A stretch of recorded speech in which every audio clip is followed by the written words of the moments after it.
नमस्कार दोस्तों, सिन्हा स्टॉक्स के यूट्यूब चैनल में एक बार फिर से आप सभी का बहुत बहुत स्वागत है। निफ्टी की क्लोजिंग मिली है 24,548, 93 पॉइंट नीचे।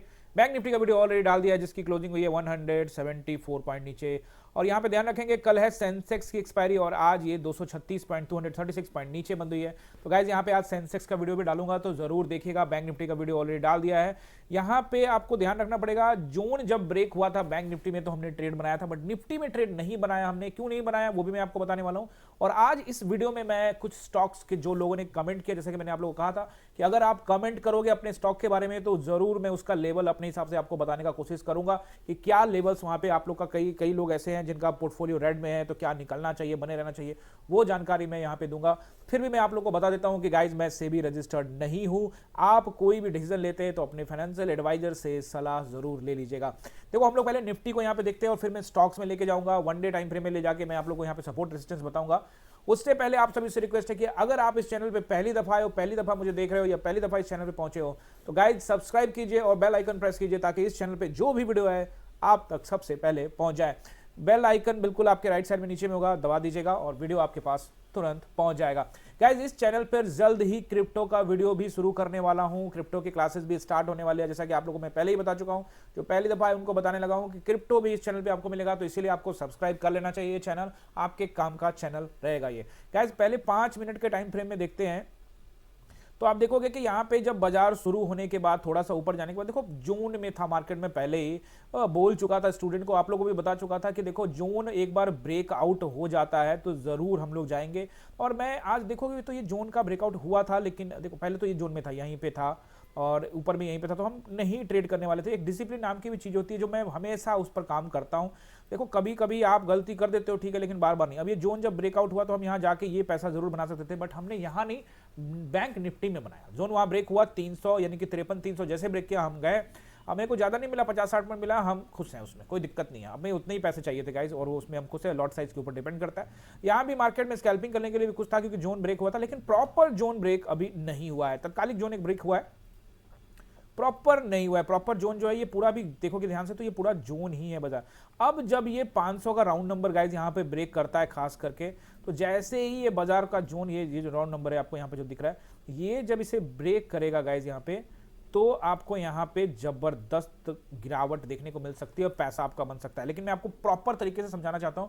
आपको ये ध्यान रखना है कि जब तक 24,330 के नीचे ना जाए मार्केट, तब तक प्रॉपर बड़ी वाली गिरावट नहीं आएगी। अगर 330 के नीचे जाता है, 24,330 के नीचे, और उसके नीचे में जाने के बाद थोड़ा सा समय बिताता है, यहाँ पे थोड़ा समय बिताना है। ऐसा नहीं कि बस गया और टूटा आप चले गए, क्योंकि एक रेंज होता है 20, 25, 30 पॉइंट का एक रेंज होता है। प्रॉपर ब्रेकआउट होगा तभी गाइज आपको यहाँ पे पैसा मिलेगा। हमने निफ्टी का जो एक्सपायरी था अवॉइड किया, प्रीमियम हंटिंग बहुत ज्यादा थी, कुछ पता नहीं कितने पैसे ज्यादातर हंटिंग हो रहा था, तो हमने अवॉइड किया। बाद में कुछ जरूर चला था, बट देखो जिस तरह से ये जो कैंडल चला रहे थे धीरे धीरे, ये 5 मिनट का कैंडल को ये देखो, ये विक्स बना बना के ये ऐसे कर, बस प्रीमियम, बस प्रीमियम हंटिंग यहाँ पे हो रहा था गाइस।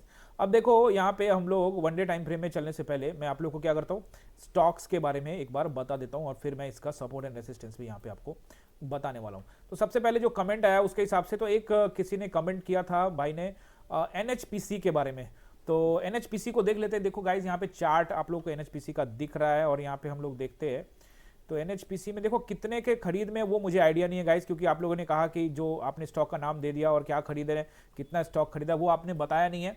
तो वो आप बताओगे तो प्रॉपर तरीके से पता लगेगा कि आप किस रेशियो पे लिए हुए, कहाँ बैठे हुए हैं, उसके हिसाब से ही पता लगेगा, नहीं तो फिर दिक्कत होगी। फिर भी मैं यहाँ चार्ट एनालाइज करके आपको यहाँ पे बताने का कोशिश करता हूँ। तो देखोगे कि अभी जो बाजार है एनएचपीसी को मैं देख रहा हूं, तो एनएचपीसी यहाँ पे 85 रुपए के आसपास में खड़ा है, ठीक है। अब आपने कितने पे बाई किए गाइज मुझे नहीं पता, मैं नहीं जानता हूं, फिर भी मैं आपको इसका चार्ट पर प्रॉपर सपोर्ट एंड असिस्टेंस बताने का कोशिश करूंगा। फिर भी मैं आपको एक बार फिर से बता दूं कि मैं सेबी रजिस्टर्ड नहीं हूं। 12 साल का मेरा चार्ट का एक्सपीरियंस है, ये मैं आपको बताता हूं, बट मैं सेबी रजिस्टर्ड नहीं हूं गाइस। तो आप अपने फाइनेंशियल एडवाइजर से एक बार जरूर सलाह ले लीजिएगा। तो जहां तक सपोर्ट के बारे में बात करें, अगर आप यहां पे भी माइनस में हैं, तो अगर आपने कहीं ऊपर खरीदा है तो आप इस भाव पे भी नहीं निकले हैं अगर, तो फिर 85 रुपए में निकलने का क्या मतलब है गाइस। तो यहाँ पे हमको थोड़ा सा ध्यान देना पड़ेगा कि किस भाव में आपने लिया है, वो सभी कमेंट करके बताया करिए मेरे भाई। और ये देखेंगे तो ये मैं आपको सपोर्ट यहाँ पे थोड़ा सा समझाने का कोशिश करता हूँ चार्ट पे। तो लगभग यहाँ पे 75 रुपीज़ के आसपास का एक सपोर्ट बना हुआ है, यानी कि 70 रुपये से लेकर 75 रुपये का एक अच्छा सपोर्ट मुझे यहाँ पे दिख रहा है। और जब तक इसके नीचे नहीं जाता तब तक पोजीशन से निकलने की सलाह नहीं है। एक बार आपके इसके नीचे चला जाता है तो आप इसको एक बार बुक कर सकते हैं गाइस। अब कितना में खरीदा है नहीं खरीदा है वो हमें ज़्यादा जानकारी नहीं है। अब यहाँ पे एक चीज़ और जो आपको बने रहने की सलाह जिसपे आप बन सकते हो, और वो ये है कि बाजार यहाँ पे एक डब्ल्यू पैटर्न बनाने की तैयारी कर रहा है। यहाँ से देखो कि एक नीचे तो गिरा है, ये जबरदस्त नीचे गिरा है, लेकिन यहाँ से ऊपर जाने के बाद अभी ये जो प्राइस एक्शन इसको ब्रेक करके बाजार ने ऊपर क्लोजिंग दी है। तो कहीं ना कहीं आपको क्या ध्यान रखना है, आपको ध्यान रखना है लेवल्स में। आपको बता देता हूँ, बहुत सारे लोग चार्ट पे उतना नहीं समझते हैं, तो लेवल्स आपको ध्यान रखना है कि अभी जो अगर इस एरिया को गाइज यहाँ से देखोगे तो आप ये एरिया जो अगर निकाल देता है, खास करके मैं इस एरिया को एक बार देख लेता हूँ कि ये कौन सा एरिया है, और ये लगभग यहाँ पे यानी 80 रुपए के आसपास मान के चलिए कि अगर 80 रुपए के आसपास भी एक बार आता है तो कोई दिक्कत नहीं है, लेकिन अगर 80 रुपए को ब्रेक कर देता है तो फिर आपको अलर्ट मोड में जाना है। और फिर अगर आप देखोगे कि ये 77 76 का रेंज अगर ब्रेक हुआ तो गाइज यहाँ से निकलना सही रहेगा। क्या लॉस हो रहा है मुझे नहीं पता, इसलिए मैं आप लोगों को ये बता दिया कि जो आपने कमेंट किया उसके आधार पर। तो फिलहाल जो मार्केट अभी मुझे इस चार्ट के आधार पर जो दिख रहा है वो सही है, फिलहाल इसमें आप बने रह सकते हैं, क्योंकि इसने क्या किया है, एक यहाँ पे ब्रेकआउट आप देखोगे ये ब्रेकआउट दिया है, यानी ये जो डब्ल्यू पैटर्न बना हुआ है इसके ऊपर में ट्रेड कर रहा है। हालांकि अब यहाँ पे जोन बना रहा है, अब जोन बनाने के बाद ये आपको, अब देखो बाजार जब भी जोन बनाए तो वहां अलर्ट रहना है। अब जोन बनाने के बाद ये ऊपर ब्रेकआउट करेगा तो आपके लिए अच्छा है, लेकिन अगर नीचे जाता है तो आपके लिए मुसीबत है। तो अब आपको यहाँ पे ध्यान रखना है 80 के ऊपर में आप अलर्ट होइएगा और फिर 76 के आसपास में आप यहाँ से एग्जिट कर सकते हैं। देखिए मैं आपको कुछ चीजें समझाता हूँ, आपको घबराना नहीं है। देखो कई बार क्या होता है, लोग सोचते हैं मैंने इतना पैसा लगा दिया। देखो लॉस बुक करना हमेशा आप अपने मान के चलो कि वो आपके फेवर में है, लॉस को बुक करना सीखो गाइज। लॉस जल्दी बुक करोगे कम, क्योंकि आप कहीं ना कहीं मान लो यहाँ लेके बैठे हुए हो 108 रुपए 109 रुपए पे, और यहाँ नहीं निकले, यहाँ नहीं निकले, यहाँ नहीं निकले, यहाँ नहीं निकले, एक समय गाइज आपको डर लगेगा और फिर फाइनली निकलना पड़ेगा। इससे अच्छा है कि जो पहले का जो लॉस है, first loss is the great loss, जहां पे आपको निकलना है। तो हमेशा एक स्टॉप लॉस प्लान करिए। नहीं कोई दिक्कत होती है तो कमेंट करिए, कोई स्टॉक खरीदना चाहते हैं या कुछ ऐसा करना चाहते हैं तो गाइस कमेंट करो, मैं अगले आने वाले वीडियो में आप लोग को जरूर यहां पे बताने वाला हूं। अब चलते जल्दी से, क्योंकि टाइम काफी लग जाएगा, क्योंकि एनालिसिस वीडियो है, लेकिन मैं यहां पे आपको स्टॉक भी समझा रहा हूं। यहाँ पे अब देखोगे जियो फाइनेंस का भी एक कमेंट आया था, तो मैं आपको बता देता हूँ, फिर से मैं आपको वही बता दिया कि मैं गाइज यहाँ पे सेबी रजिस्टर्ड नहीं हूँ, आप अपने फाइनेंशियल एडवाइजर से जरूर सलाह ले लीजिएगा। अब देखिए 338 पे खरीदा है। अब यहां पे भी आप देखोगे तो बाजार अभी फिलहाल ठीक लग रहा है, कोई इसमें गड़बड़ी नहीं है। सपोर्ट एंड रेजिस्टेंस की जहां तक बात कर रहा हूं, बात बताऊं आपको तो लगभग यहां पे 320 पर भी एक अच्छा सपोर्ट मुझे दिख रहा है। तो अभी इस पे बने रहने की सलाह है और चार्ट पर ध्यान रखिएगा, अपने प्राइस पे ध्यान रखिएगा। 320 के एक बार नीचे निकलता है, यानी कि 319 310 315 के आसपास एक बार बाजार आता है तो आप वहां पे अलर्ट रहिएगा और फिर वैसी स्थिति में देखेंगे एग्जिट करना है या फिर नहीं करना है। देखो यहाँ पे सबसे इंपॉर्टेंट क्या है कि प्राइस अभी नीचे से ऊपर जा चुका है, ठीक है, यानी कि ये जो पिछला लेवल है इसको ब्रेक कर चुका है, यानी 327 का जो रेजिस्टेंस था उसको ब्रेक कर दिया और बाजार अब ऊपर है, तो ये एक प्लस पॉइंट है। तो यहाँ पे आपको जियो फाइनेंस के अंदर में अभी बने रहने की सलाह है। और अगर आप छोटा स्टॉप लॉस चाहते हैं, यहाँ पे छोटा स्टॉप लॉस चाहते हैं तो मेरे ख्याल से अच्छा स्टॉप लॉस यहाँ पे अभी अब यही इसका लो ही रहेगा। अगर इसके लो को भी गाइज यहाँ ब्रेक कर देता है, यानी 290 के नीचे ट्रेड करने लग जाए, अगर 290 के नीचे ट्रेड करने लग जाए यहाँ पे, यानी कि 290 या 300 के नीचे आप मान लीजिए, उसके नीचे अगर ट्रेड करता है तो अब आपको गाइस यहाँ पे स्टॉप लॉस ले लेना चाहिए, क्योंकि इतना देर तक रुकने की जरूरत नहीं है। और तत्कालिक सपोर्ट अगर आप चाहते हैं कि छोटा स्टॉप लॉस बताइए तो छोटा स्टॉप लॉस रहेगा लगभग यहाँ पे 325 का जोन, यानी कि जियो फाइनेंस में अभी आप बने रह सकते हैं। देखिए कुछ पेशेंस दिखाना होता है गाइस, आप लोग बहुत जल्दी, न्यू जनरेशन है, बहुत जल्दी में रहता है और कई लोग सोचते हैं कि जल्दी रातों रात अमीर बन जाए। नहीं गाइस, ऐसा नहीं होगा। आप खुद देखो, मैं आपको एक चीज दिखाता हूं, और भी जो लोग यहाँ पे, आपका स्टॉक हो सकता है कि आपका स्टॉक नहीं है, लेकिन फिर भी गाइस इससे आपको समझने को मिलेगा। एक महीने का टाइम फ्रेम में मैं लेकर चलता हूं आपको। महीने के टाइम फ्रेम में आप देखोगे ना यहाँ पे, तो आप देखोगे कि ये पूरे महीने में ये आप देखोगे 1 नवंबर 2023 से लेके आप देखोगे तो कितना बेहतरीन यहाँ पे इसने रिटर्न दिया है। यही स्टॉक जिसमें आपको आज बता रहे हो आपको लॉस हो रहा है, इसी स्टॉक का मैं अगर ऊपर निकालूं तो यहाँ तक देखूं तो ये 1 2 3 4 5 6 महीने में इसने आपको रिटर्न दिया है लगभग यहाँ पे 82%, 82% का रिटर्न दिया है। तो अगर आप गलत जगह एंट्री बनाते हो ना गाइस, तो फिर वो परेशानी का सबब है। लेकिन आप इसी महीने का देखोगे, पिछले 2 महीने का आपने कहां पे बाई किया वो मुझे नहीं आइडिया है, लेकिन आप इसी 2 महीने का भी गाइस यहाँ पे देखोगे, पिछले 2 महीने का यानी नवंबर दिसंबर का, तो आप देखोगे कि ये नवंबर दिसंबर के बीच में निचले स्तर से अभी भी 16% का रिटर्न गाइस दे चुका है 2 महीने में। गाइस आपको थोड़ा सा धैर्य रखना है, थोड़ा सा धैर्य रखना है। मंथली कैंडल भी यहाँ पे भी ठीक लग रहा है, तो अभी थोड़ा सा आप धैर्य रखिए। अभी बाजार में अच्छा सपोर्ट है जियो फाइनेंस के अंदर में। अब तीसरा एक स्टॉक है जिन्होंने इंस्टाग्राम पे कमेंट किया था गाइस, इंस्टाग्राम पे प्रॉपर तरीके से एनालाइज करके बताना मुश्किल है क्योंकि 1 मिनट का टाइम होता है। तो यहाँ पे मैं जो भी इंस्टाग्राम के व्यूअर है तो यहीं पे आके देख सकते हैं, और इंस्टाग्राम में ये मैंने आपको बता दिया है। यहाँ पे IRFC के बारे में हम देख रहे हैं। IRFC को अगर आप देखोगे तो IRFC को मैंने कल भी बताया था कि आप इसको रख सकते हो अपने पोर्टफोलियो में, और ये W पैटर्न का यहाँ पे ब्रेकआउट की पूरी तरह से उम्मीद भी हो भी चुकी है। अगर आप इसको ध्यान देते हो तो यहाँ से गिरावट होने के बाद आपने निचले स्तर में पकड़े, थोड़ा हिम्मत तो दिखाओ गाइस। W पैटर्न के ऊपर निकल चुका है। अब इसका स्टॉप लॉस आप लोग पकड़ना चाहते हो तो ये पकड़ो, अच्छा स्टॉप लॉस ये 130 के आसपास में। अब आपने कहां पे लिया है, कितनी क्वांटिटी ली है, ये मुझे नहीं बताया आपने, तो फिर उस स्थिति में ये कैलकुलेशन करना कि आप कितने लॉस पे बैठे हैं मुझे आइडिया नहीं है। मैं आपको सिर्फ चार्ट पैटर्न देख कर ये समझाने का कोशिश कर रहा हूं कि बाजार में अच्छा सपोर्ट जो मुझे दिख रहा है वो 140 से लेकर 130 का जो पूरा एरिया है सपोर्टिव एरिया है। जब तक इसके नीचे ना जाए तब तक आपको पोजीशन बने रहना चाहिए और फिर उसके बाद वेट करते रहना चाहिए। ये सब लंबे टाइम का स्टॉक है गाइस। अगर लंबे समय तक आप चाहते हैं कि जल्दबाजी में सब कुछ पैसा बन जाए, नहीं गाइस, ऐसा नहीं होगा। लंबा समय बिताना पड़ेगा और उसके बाद आपको यहां पे पैसा बनेगा। और मैं आपको पहले भी बता चुका हूं कि स्टॉक बाइंग करने का एक फॉर्मूला होता है जो आने वाले किसी वीडियो में बात करूंगा। अगर आप कमेंट करोगे कि आप वो फॉर्मूला चाहते हो तो कमेंट करना। देखो मैं कमेंट करोगे ना, मैं वीडियो बनाने के लिए तैयार हूं। जितना कमेंट करोगे उतना वीडियो बनाऊंगा, हर एक चीज का आंसर देने के लिए तैयार हूं, बट आप कमेंट करते रहिए।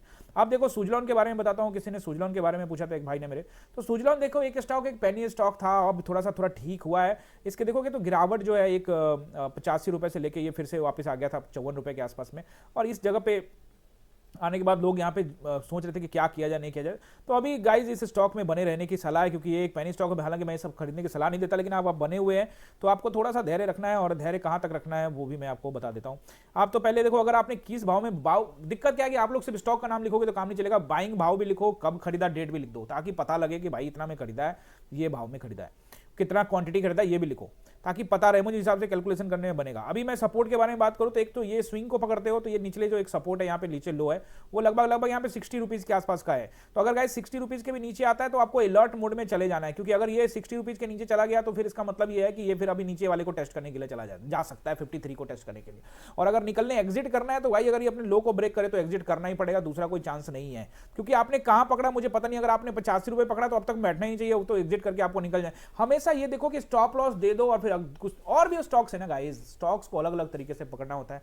क्या होता है स्टॉक बाई करने का फॉर्मूला, कमेंट करिए, आप जानना चाहते हो तो मैं आपको बताऊंगा। अब जल्दी से चलते हैं निफ्टी की, और निफ्टी में देखते हैं क्या रहेगा यहाँ पे सपोर्ट एंड रेजिस्टेंस। फटाफट वन डे टाइम फ्रेम में आ जाते हैं गाइस। वीडियो लंबा हो गया लेकिन आप लोग का प्यार मिलता रहेगा, और अगर आप लोग इसको व्यू बनाते रहते, लाइक करते रहते, कमेंट करते रहते तो मेरे को अच्छा लगेगा। तो जरूर ये स्टॉक्स का वीडियो भी जारी रहेगा, और रिकमेंडेशन भी आएंगे गाइस, रिकमेंडेशन भी आएंगे अच्छे स्टॉक्स में। अपने पोर्टफोलियो पे भी जो स्टॉक्स है सब आपको बताऊंगा, अगर आप कमेंट करोगे तब। घूम फिर के बात वहीं पे आ जाती है, अगर आप कमेंट करोगे तब। बाजार अभी भी गाइस जोन में है, तत्कालिक रूप से एक छोटा सा जोन का ब्रेकआउट हुआ था, कल का लो को ब्रेक किया था, लेकिन अभी भी बाजार जोन में ही है। यहाँ पे आप देखोगे 548 के आसपास, और मैंने आप लोग क्या बताया कि 527 से लेकर 660 का पूरा एरिया क्या है, पूरा जोन एरिया। जोन एरिया जब तक इससे निकलेगा नहीं तब तक अपने को जाना नहीं है। अब देखो तत्कालिक रूप से इस जगह पे जब मार्केट आया है ना, तो ये एक सपोर्टिव एरिया था, यानी मार्केट जब भी आपको 460 के आसपास में मिले, 500 से 460 के आसपास में मिले, तो मुझे लगता है वहां पे तत्कालिक रूप से बाइंग हो सकती है जो बाजार को ऊपर लेके जा सकता है। तत्कालिक बाइंग ऐसा नहीं कि रिकॉर्ड तोड़ बाइंग होने स्टार्ट हो जाएगी, वो बात की बात है। देखो जोन, जब भी बाजार जोन में, देखो यहां पहले भी यहां देखो जोन बनाया, नीचे जोन का ब्रेकआउट हुआ, जबरदस्त हुआ, फिर इस जोन में आया, और जब ऊपर ब्रेकआउट हुआ तो जबरदस्त हुआ। तो जोन का ब्रेकआउट का वेट करिए, सपोर्ट रेजिस्टेंस फटाफट नोट कर लीजिए। यहाँ पे 24,560, अगर यहाँ पे गैप डाउन खुलता है मार्केट तो 560 एक रेजिस्टेंस रहेगा, फिर 600 का नंबर रेजिस्टेंस रहेगा, 24,600 एंड 24,660 भी रेजिस्टेंस रहेगा, और 24,760 भी एक रेजिस्टेंस जोन रहेगा। जब भी यहाँ पे बाजार आएगा आपको देखेंगे यहाँ पे बिकवाली होती रहेगी। अगर ये जोन ब्रेक होता है कोई भी, देखो मैं हमेशा कहता हूं कि आप सोचोगे सर ये रेजिस्टेंस था तो ब्रेक क्यों? अरे हर रेजिस्टेंस ब्रेक होगा भाई, बाजार जब नीचे आ रहा है तो हर सपोर्ट ब्रेक होगा, और जब ऊपर जाएगा तो हर रेजिस्टेंस ब्रेक होगा। किसी भी रेजिस्टेंस को ब्रेक होने का कंडीशन ये है कि अगर ब्रेक होकर उसके ऊपर में टाइम बिताता है तब प्राइस एक्शन बना के ऊपर जाता है तो आपको बाई करना है कॉल, और उसी तरह से रेजिस्टेंस सपोर्ट को ब्रेक करता है और नीचे थोड़ा टाइम बिताता है तो आपको अलर्ट रहना है और वहां पे आपको बाई करना है पुट, अगर आप ऑप्शन बाय है तब। अब गाइस यहाँ पे देखोगे नीचे जो मुझे सपोर्ट नजर आ रहा है वो अब नजर आ रहा है 500 का राउंड नंबर 24,500 एंड 24,500, 24,460 एंड 24,400, ये तीन अच्छे रेजिस्टेंस है तत्कालिक रूप से। अगर ये ब्रेक होता है तो हमको सीधे जाएगा बाजार लेके 330-360 का जोन पे, 24,330 24,360, ये एक बढ़िया सपोर्ट जोन है। ये ब्रेक होके इसके नीचे अगर टाइम बिताता है तो फिर मार्केट तेजी से नीचे जाएगी। क्लियर कट बात है, आपको ध्यान रखना है इन सब चीजों का। अगर आप इन सब चीजों पर काम करोगे, मेहनत करोगे, तो पैसा गाइस मिलेगा। जोन का वेट करो, आप स्टॉक में काम कर लो, जब तक मार्केट किसी जोन में फंसा मत करो। हमने डिसिप्लिन देखा, हमारा 3-4 दिन से पकड़ा ही नहीं। आज जाके बैंक निफ्टी में जोन ब्रेक हुआ तब पकड़ा, नहीं तो ज्यादा इंटरेस्टेड हम लोग यहाँ पे नहीं थे बैंक निफ्टी और निफ्टी के अंदर में। तो गाइस आप लोग का प्यार मिलता रहे, बहुत बहुत धन्यवाद। और सब्सक्राइब कीजिएगा, बेल आइकन दबाइएगा, और वीडियो अच्छा लगा है तो लाइक करके जाइएगा। बहुत बहुत धन्यवाद।